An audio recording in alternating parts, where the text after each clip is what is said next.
Okay, so let me try to set this up and correct me if I goof any of this kind of thing up. But I want to set this up in a way that the listener will kind of understand what's going on and understand more of Dave's work. So Dave decides several years ago that he wants to go on a low carbohydrate diet. He's tried other diets, he does research on a low carbohydrate diet, and he gets fantastic results. He feels better, he loses weight, he loses fat. He's not an obese guy, but definitely loses some excess fat, and he's feeling amazing, and everything seems to be going great. He goes to a blood draw. He notices that his triglycerides, so basically like the energy, fat energy that's traveling around in the blood that comes from carbohydrate primarily, is really low. So that's really good. The HDL number that he gets back, which every doctor says this is the quote unquote good cholesterol, is actually really high. So that's really good. But then he notices that his LDL cholesterol, or what every doctor pretty much will tell you is your quote unquote bad cholesterol, is now really high. Very high, the way that you described your own. In a week on low carbohydrate, your LDL cholesterol goes from 100 to nearly double that. It's a big jump. And so it's like, okay, I'm feeling amazing. I lost weight. Everything else seems to be going good. But now I'm scared to death because the bad cholesterol that's going to give me a heart attack is now really high. Do I have that kind of Yeah, situation? absolutely. That's the scenario. That's an Okay. accurate description of that particular scenario. And then he notices that when he reintroduces some carbs, LDL goes down massively. And I really cannot state the magnitude of these LDL drops.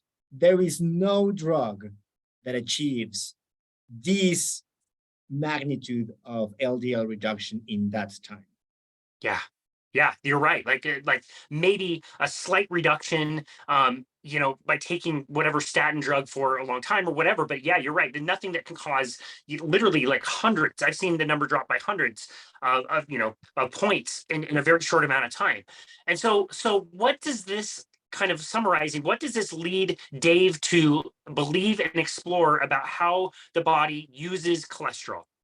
This is, I mean, and this is why I mean that he's a fantastic scientist and a fantastic, perhaps non-formally trained scientist. I mean, of course, I mean, he's an engineer, so of course he's familiar with organized thinking.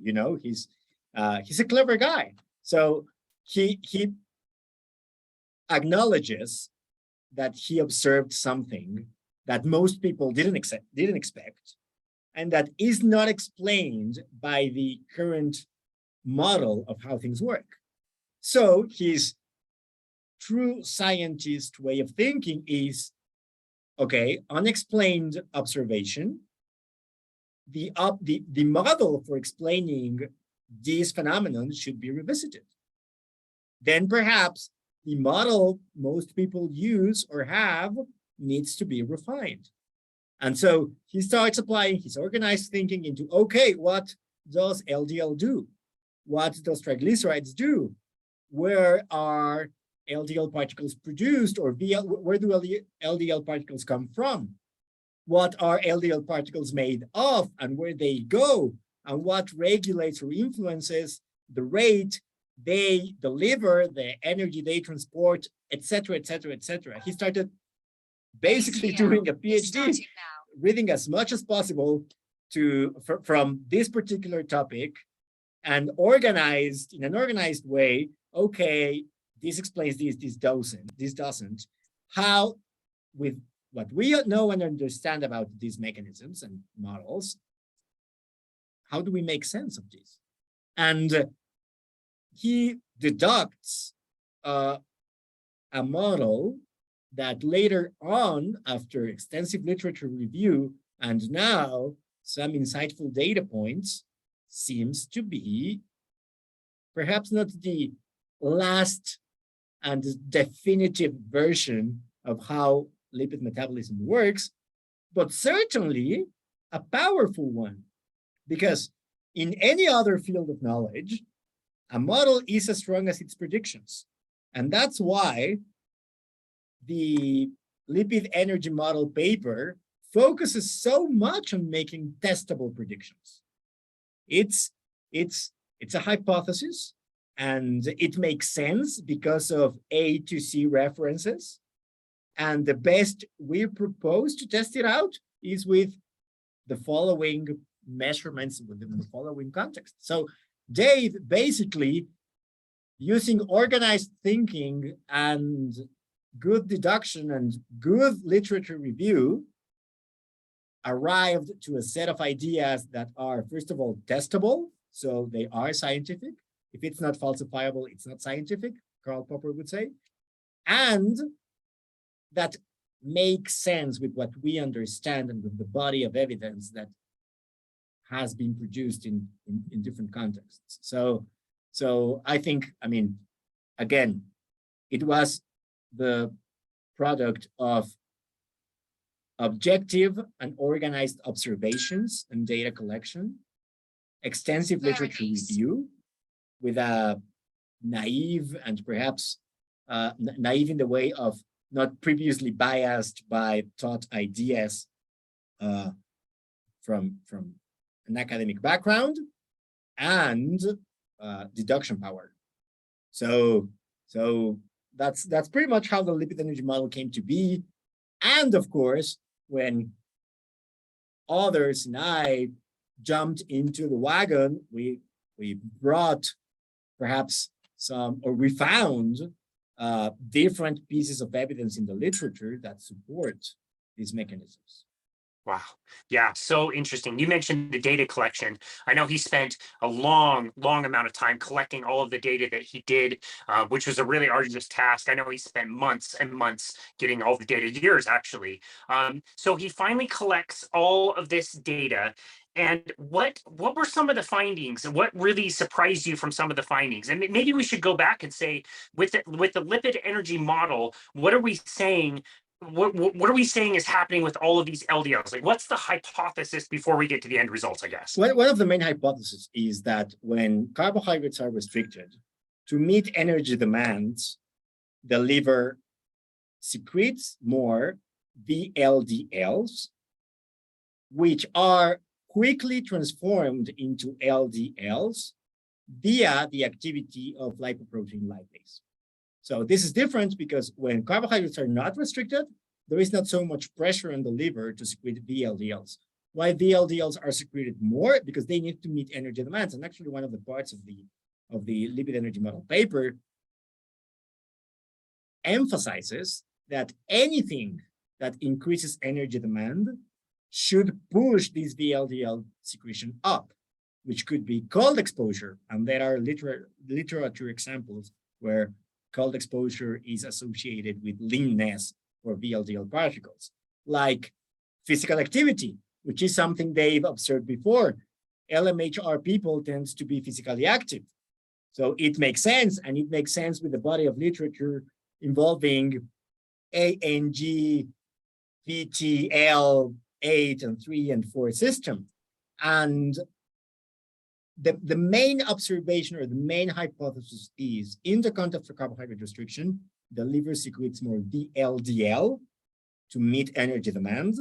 And these VLDL are quickly transformed into LDL through an expanded or increased activity of lipoprotein lipase. And because LDL have a longer half-life in the bloodstream, they accumulate. So this explains why, this explains two very powerful things. Why LDL goes up in the context of carbohydrate restriction. It explains why LDL goes down when carbohydrates are reintroduced. Because when carbohydrates are reintroduced, then the liver does not have so much pressure for releasing fats. It can store glycogen and share more glucose. And therefore, after 2 or 3 days, these LDLs go down because not much more VLDL are secreted. So it explains both observations, and it explains as well, or predicts why lean people should have larger LDL elevations, because when having less peripheral fat stores, your liver has much pressure to redistribute these VLDL. Yeah, wow, that's so interesting. Okay, so that was the hypothesis. What did you guys learn from the actual data from the study? Well, Dave organized the cholesterol super survey, which was an amazing feet. He basically organized an online survey where people could upload their lipid panel before going carbohydrate restriction and then after carbohydrate restriction. And they also introduced how many days were between tests. One of the challenges of this database was that, for example, people sometimes uploaded more than one test. They used it to see their progress or to follow their lipids. So of course, we had to remove repeated measurements for the same individual. Not because there's anything wrong with them, but because they would be overrepresented. So we have to deal with that. Or people sometimes, I mean, humans, despite how smart is our natural intelligence, we can still screw up with the keyboard and introduce some nonsensical values. Or sometimes people forget that one of the things that they wanted to collect was people without lipid medications. So some people uploaded their results despite having statins, etc., etc. And what we found was that one of the strongest predictors, if not the strongest predictor for a large LDL change, was the baseline BMI. In other words, the leaner you are, the larger your LDL changes before versus after carbohydrate restriction were. So when I, and perhaps this is a relevant small technical parenthesis, a linear model tries to predict value with other factors or with values from other variables. The first time I heard about the LMHR phenotype, which is defined with lipid values, with the triglyceride value, with the HDL value, and with the LDL value, the first thing I thought was, perhaps not knowing this, Dave proposed the linear model for predicting who is going to be lean. Because the LMHR, I mean, despite the name has lean in the, the name of the phenotype, lean mass hyperresponders, they are not defined by being lean. They are defined by their lipid panel values. And I saw a lecture where Dave was doing this almost party trick of predicting who was the owner of a particular lipid panel. What he was doing, even if he knew it or not, was using a linear model for predicting with a logistical regression who is going to be lean.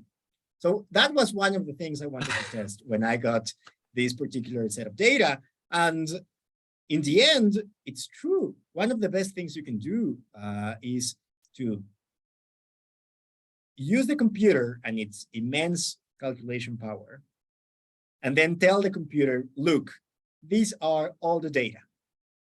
Choose the variables you want with the cutoffs you want to tell me which variables and the respective cutoffs are the most useful for predicting who will have the largest LDL elevations. And the first variable was BMI, and the first cutoff was 26. Basically, WHO's definition for being overweight or lean.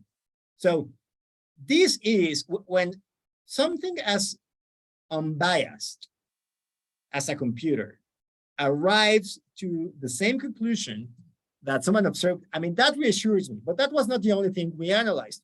We put different models to compete with and without BMI, a model with and without BMI, a model with and without triglycerides to HDL ratio, etc. And consistently, BMI is one of the best predictors for who will have the largest LDL observations. After that, because an empirical definition, so to speak, for LMHRs already existed, which was Dave's, we created these subgroups of, okay, these people meet the definition, these people does not meet the definition, because that database had people undergoing carbohydrate restriction from different BMI levels. So, okay, these people fulfills the LMHR criteria regardless of their BMI or not, and sure enough, people who do have lower BMIs. We compared those data against NHANES data and showed how people, LMHRs and non-LMHRs, start carbohydrate restriction pretty much with the same distribution NHANES has, but those who are LMHR go way further in their LDL elevations. So they have pretty much the same starting point, but they don't have the same length for LDL elevations. I mean, testing the same idea consistently resulted in BMI is definitely related with how large your LDL elevations will be. So that was one. And I always try to emphasize that these set of analyses tell us nothing about cardiovascular risk. This set of observations and analysis tell us nothing about the mechanisms involved. Actually, part of the support for the lipid energy model comes in that paper, but this comes from Tro's clinic and the case studies that are part of that paper. Because Tro's patients, sure enough, those who started carbohydrate restriction with a linear BMI have the largest LDL elevations, and their LDL went down, sometimes as much as 400 milligrams per deciliter down within a week with a little bit of carbohydrate restriction, carbohydrate reintroduction. So again, this is a nice case series and it supports some of the predictions of the model, but again, they have nothing to do yet with cardiovascular risk, or do not close the conversation on what the involved mechanisms are. We are working on those projects to test the hypotheses we presented to the public, but that first paper is observational. It simply documents, although it does it, of course, I'm biased, but in my opinion, solidly, that BMI is definitely related with LDL elevations in the context of carbohydrate restriction. Now, the lipid energy model paper presents publicly the set of ideas and the rationale for explaining that observation. And right now, as we speak, Matthew Budoff in the Lindquist Institute is doing a study focused on cardiovascular risk. And in my lab, we are working on, hopefully starting soon, a mechanistic study to corroborate that now prospectively, because this observational study was retrospective in nature, to corroborate prospectively if BMI, if linear people who undergo a ketogenic diet have larger LDL elevations than people who start a ketogenic diet being overweight, and to measure lipids and lipid particles to start testing the predictions of the model.